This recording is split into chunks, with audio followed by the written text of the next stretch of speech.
And loneliness, I mean, that is a huge disease in our society today. Why do you think that is? Why do you think we, as a society where we've got so much information and people have so many different ways to connect, and then we get to see all these examples of what connection looks like, but yet people are more lonely now than, or at least they're reporting that they're more lonely now than ever before? People need, though, connections that we don't get through, and I know we're doing this podcast, so apologies in advance, but it doesn't just come through electronic means and virtual means and, social media, and yet that's kind of where we keep moving toward more and more instead of human connection. And that's why, as Sue-Ann was saying, I mean, just do what you can do. I know that sounds maybe trite, but find the thing you can actually do. So I don't have the energy to do, all these other things, but I could just do this one thing. And sometimes that's simply just being present with somebody else, but it makes a difference to them. If you're not in a place where you think you can have deep conversations with someone right now, then go and visit somebody who isn't able to communicate very well. Like go to a nursing home or something and just spend time with somebody. It matters to them. It makes a difference to them, and it can help you too. But start small, but just do the things you can do. But I think that just staying in place, you're just going to move lower and lower, deeper and deeper into despair. Well then, as spiritual leaders, do you ever feel lonely? Honestly, I think I don't. I feel very fortunate in that I have a wonderful partner in life. I have a big family, good people, and a huge church family. So I feel that I'm really buoyed by a community of support. But I do know many people who feel lonely. And it seems like the bigger the town, maybe the more lonely we feel. Like it seems like in a smaller town, a smaller community, people talk to each other. They have to rely on each other more. But I find, we live in Oakville, and I don't know most of the neighbors on our street. Like, what a weird thing that we live so close to people and we don't know them. And so many people, they, pull into their garage and, the door goes down and they go in the house through the little door straight into the house. So they don't say hello to anybody. No, especially since the pandemic, right? But I think, you can have a desire to be alone and need to be alone and not be lonely. But you can also be lonely because you're with people or surrounded by people that you are not feeling connected or grounded with. Yeah. We often talk about loneliness or being alone versus solitude.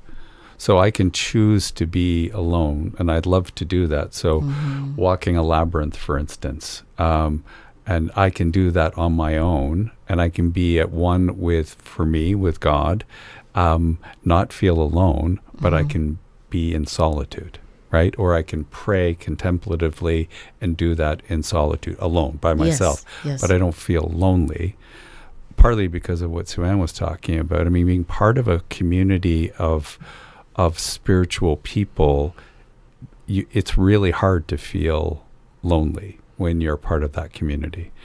So I don't feel alone because I feel like God's love is always surrounding me, and I'm always having that presence with me. So, but I do think that people need to, allow themselves to be part of community, because I was just talking to one of our neighbors just last week, and what Sue-Ann just said is exactly what we were talking about. How can we be surrounded by thousands of people and not really know people, and really you can feel alone, because if you don't make those connections, then you will be alone. But it does require us to reach out to people, or at least be open to, to being in community with people. Yeah, I feel like when you're lonely, you feel achy, like you feel like you're aching for something.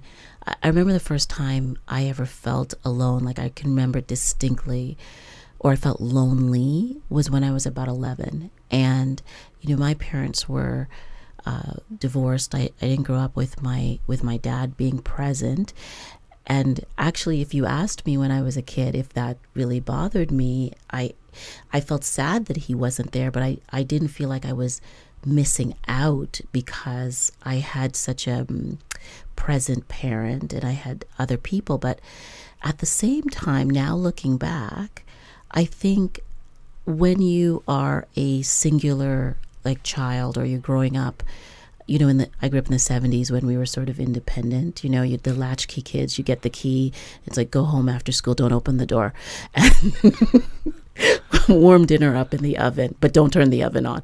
So you're not sure how you would do that. And don't go outside, but then go outside, but don't, come back and, be safe. Lots of contradictions. Anyways, but I remember feeling so if you asked me, did I feel like I missed having a whole family always around me, I would say no. I think it was really good to be independent and singular. But then also I remember feeling lonely from not being around people. And what I did was, that's actually when I started to volunteer. There was a seniors home in the community that I lived in. And so I just went there after school one day, and I asked if I could read to the community members.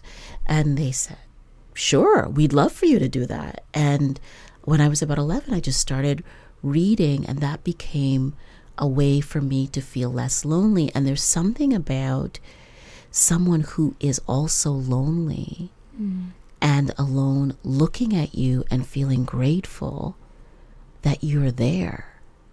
And I remember feeling that, and it was like an inoculation. Oh, this is what I do when I feel lonely. I give myself, or I give, not give myself, but I give of something of myself. And then that became part of my spiritual practice. Yes. So I'm always curious about what people do to be less lonely in the world. And I think, too, it has a lot to do with having at least one very close relationship. Somebody who has your back, somebody who will help you bury the bodies, right? I mean, that's interesting coming from a priest. Yes, but we do that formally. Usually, literally. Usually in a cemetery. But yes, literally. But still not what I meant. But won't somebody even let me save you, right? that would do anything for you, and that you would do anything for, and I think we need to have that kind of relationship with a higher power too. And so many people don't, and I think that leaves a big hole and a lot because of people lonely. can let you down. We know that, right? We make mistakes. We have failings. So if you have that relationship with a higher power, then you know that you can at least count on that.